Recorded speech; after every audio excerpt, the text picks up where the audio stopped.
حضور کی اولاد پر کبھی بحث نہ کریں، ان کے حوالے سے کبھی بھی کسی چیز کو موضوع بحث نہ بنائیں۔ آپ کو پتہ نہیں کہ رسول اللہ صلی اللہ علیہ وسلم کی اولاد تو وہ ہے، اللہ تعالیٰ نے ہر ناپاکی اور ہر رجس ان سے دور فرما دیا۔ اپنے دل کو، اپنی قلبی واردات کو قائم رکھیں۔ نبی پاک کی اولاد کا اکرام ہمیشہ اپنے دل میں رکھنا اور جذبات رکھنا، سادات کے لیے، حضور کی اولاد کے لیے طبیعت کے اندر گنجائش رکھنا، اس میں کبھی کوئی کمزوری نہ دکھانا۔ اور دوسری بات یہ کہ ان سے سیکھنا۔ واقعہ کربلا جو ہے نا، وہ انسانی زندگی کے لیے بہت بڑی حرارت ہے۔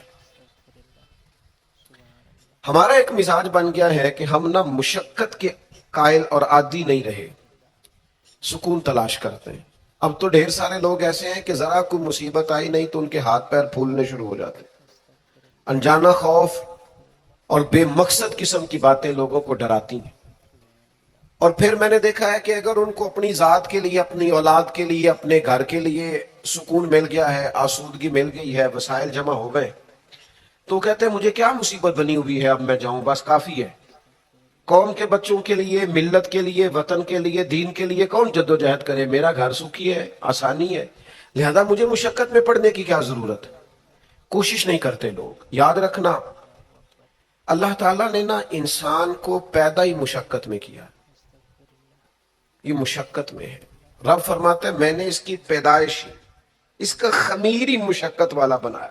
اللہ کریم نے قرآن مجید میں فرمایا لَقَدْ خَلَقْنَا الْإِنسَانَ فِي كَبَدٍ، فرمایا بے شک ہم نے آدمی کو مشقت میں رہتا ہوا پیدا کیا، پیدا ہی اس کو کبد کیا ہے، مشقت میں رہتا ہوں۔ اس نے مشقت کر دی، بچپن میں بھی مشقت۔ چلیں کچھ تھوڑا سا آپ کو سمجھانے کے لیے بات کر لیتے ہیں۔ پرائمری اسکول میں جانا کتنا مشقت کا کام تھا، ساری رات لوگ منصوبہ نہیں بناتے تھے سویرے چھٹی کرنے کا، وہ کتنی بڑی مشقت کا کام تھا۔ جب 3 مہینے کی چھٹیاں ہوتی تھیں تو وہ، اللہ کرے کوئی میں ایسا جملہ نہ بولوں، اساتذہ بڑے قابل احترام ہوتے ہیں، لیکن ہمارے جو استاد صاحب تھے نا، وہ تو صرف ایک آدھ چیپٹر چھوڑتے تھے، باقی کہتے ساری کتابیں لکھ کے لے آنا۔ تو وہ جب وہ سبق دے رہے ہوتے تھے مشقت کا، تو بندہ سوچتا تھا کہ چھٹیاں آرام کرنے ملی ہیں ثانیہ، یہ والی مصیبت کرنے کو ملی تھی۔ جہاں چھٹیوں پہ رہے ہوتے تھے مشقت بڑھ جاتی تھی۔ آج تو ان چیزوں پر ہنسی آتی ہے، مشقت، جد و جہد، ہر لمحے جد و جہد، اور ہر مشقت اپنے ٹائم پر مشقت ہوتی ہے۔ آج آپ سے کہا جائے بہت سارے لوگوں سے پرائمری کا امتحان دینا ہے تو آپ کہیں گے بائیں ہاتھ کا کھیل ہے۔ بھئی آپ بائیں ہاتھ کا کھیل ہے، تب نہیں تھا۔ اور جو آج پرائمری کر رہے ہیں ان کے لیے بھی آج بائیں ہاتھ کا کھیل نہیں۔ ہر مشقت اپنے وقت پر مشقت رہتی ہے۔ کسی وقت کسی چیز کا انتظام کرنا آپ کے لیے بڑا قابل تکلیف ہوتا ہے، آزمائش والا ہوتا ہے۔ بعد میں آپ سمجھتے ہیں کہ یہ تو کوئی مسئلہ ہی نہیں تھا۔ اللہ نے انسان کو مشقت، ہم نہ سکون ڈھونڈتے ہیں، بس ٹھیک ہے گھر بن گیا، بس ٹھیک ہے اب میں نے بچے پال لیے، بس ٹھیک ہے۔ او بھائی تو نے آگے بڑھنا ہے، تو نے مشقت کرنی ہے، جد و جہد میں رہنا ہے۔ وقت فرصت ہے کہاں، کام ابھی باقی ہے، نور توحید کا اتمام ابھی باقی ہے۔ یاد رکھیں اگر آج جوانی ہے تو بڑھاپا آئے گا، آج اگر صحت بالکل ٹھیک ہے تو آہستہ آہستہ خدا نخواستہ قوا اور اعصاب کمزور ہونے لگتے ہیں۔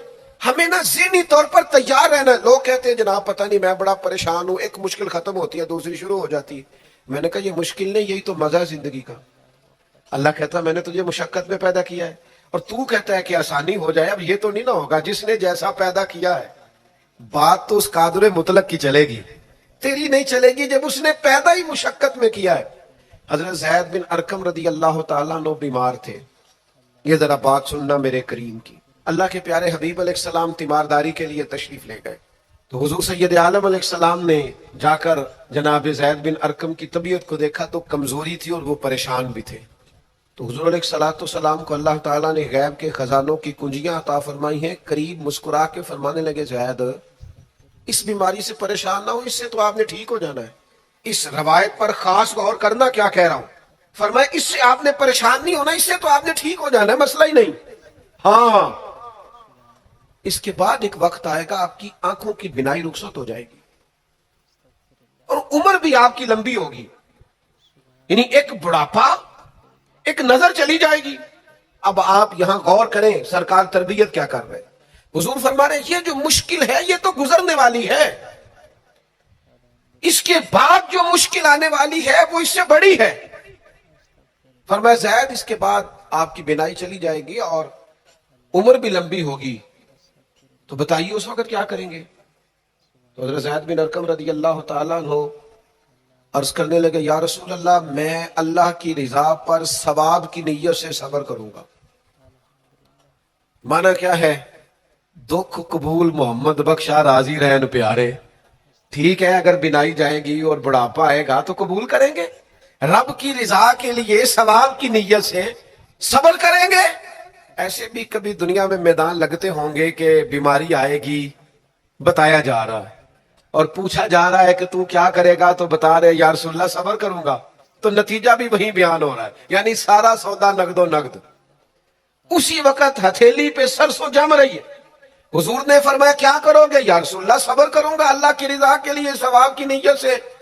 تو حضور فرمانے لگے اگر تو صبر کرے گا تو پھر نتیجہ سن, اللہ تجھ سے حساب نہیں لے گا, بغیر حساب ہی جنت عطا کر دے گا. او میرے بھائی ایک مشکل سے آپ گزر گئے, اب آپ کو اگلی مشکل کے لیے تیار رہنا ہے. بدر ہو گیا, مارکہ بدر ہو گیا, بہت بڑی کامیابی سمیٹ کے مسلمان لوٹ آئے, پورے کفر پر دھاک بیٹھ گئی, بڑے بڑے موٹے کافر سارے بدر میں مارے گئے. ابو جہل مارا گیا, عتبہ عتیبہ مارے گئے, چوٹی کے کافر مارے گئے. تو کیا اس کے بعد پھر معاملہ ختم ہو گیا؟ اتنی بڑی فتح سمیٹ کر مسلمان آئے, لیکن تھوڑے ہی عرصے کے بعد احد میں جانا پڑا. بھئی آپ تو فتح یاب ہو گئے, کامران ہو گئے, اور اس وقت 313 تھے, اب تو 1000 تعداد ہو گئی. لیکن اس کے بعد جو مشکل آئی اس سے بڑی آئی. 70 صحابہ شہید ہوئے, سعد بن ربی شہید ہوئے, حضرت عبداللہ بن جہش شہید ہوئے, حضرت امیر حمزہ کا سارا وجود کاٹ دیا گیا, آنکھیں نکال دی گئیں, ہونٹ کاٹ دیے گئے. اس کے بعد جو مشکل آئی اس سے بڑی تھی, صبر سے برداشت کی. حالات ٹھیک ہو گئے نہیں, خندق تیار ہے, مارکہ تیار ہے, اور قحط کا زمانہ اور کڑاکے کی سردی, بھوک کا یہ عالم کے لوگوں نے پیڑ پہ پتھر باندھ لیے, لیکن خندق کھودنی ہے, میدان میں رہنا ہے. یہ معاملہ ختم ہوا تو کیا بات دب گئی؟ عمرے کے لیے گئے تو انہوں نے حدیبیہ میں روک لیا. اب کیا یہاں معاملہ رکا؟ نہیں. پھر فتح مکہ کی باری آئی, پھر تبوک. میرے رسول پاک علیہ الصلوۃ والسلام نے پوری دنیا پر اسلام کا جھنڈا لہرا دیا. کہاں کہاں تک اسلامی سلطنت پہنچ گئی. جناب عمر کے زمانے میں وہ قادسیہ کے علاقے, روم, ایران, تو کیا قربانیاں ختم ہو گئیں؟ بس طاقت آ گئی, قوت آ گئی, ہمت آ گئی, ہزاروں علاقے زیر نگی آ گئے, ختم ہو گیا معاملہ؟ نہیں.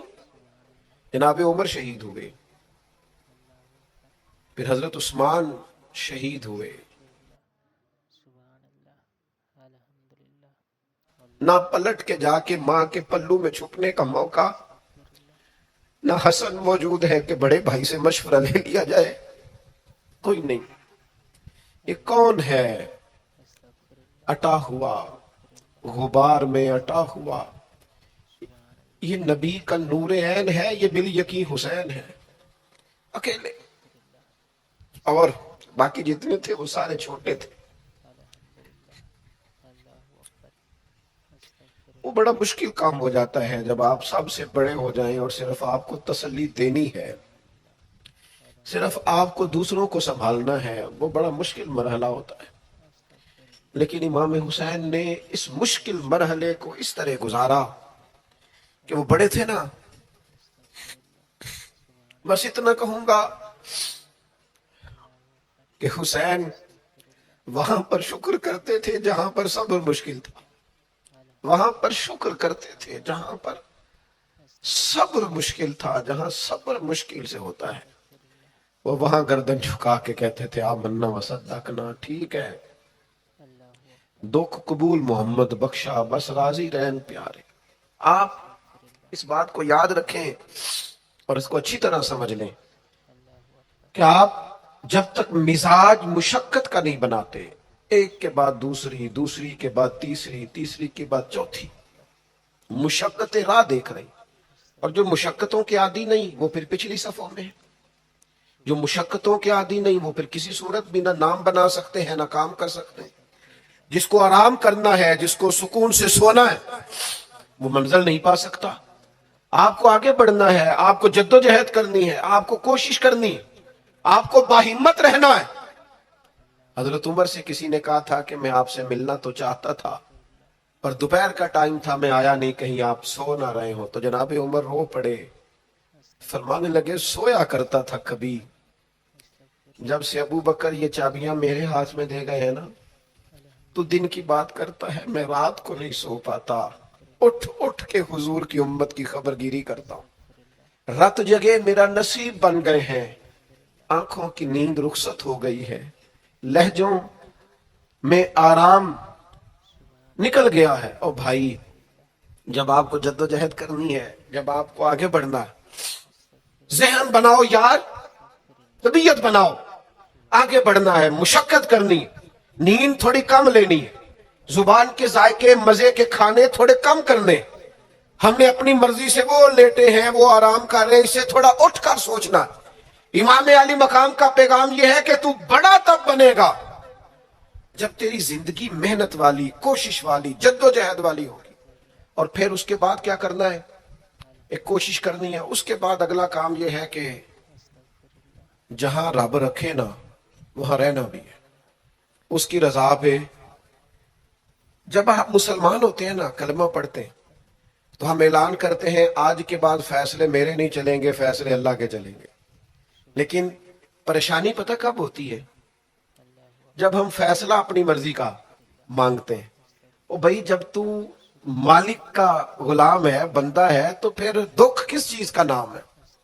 کسی درویش نے کہا تھا دکھ اس چیز کا نام ہے کہ اللہ کی مرضی اور ہے اور تیرا ارادہ اور ہے۔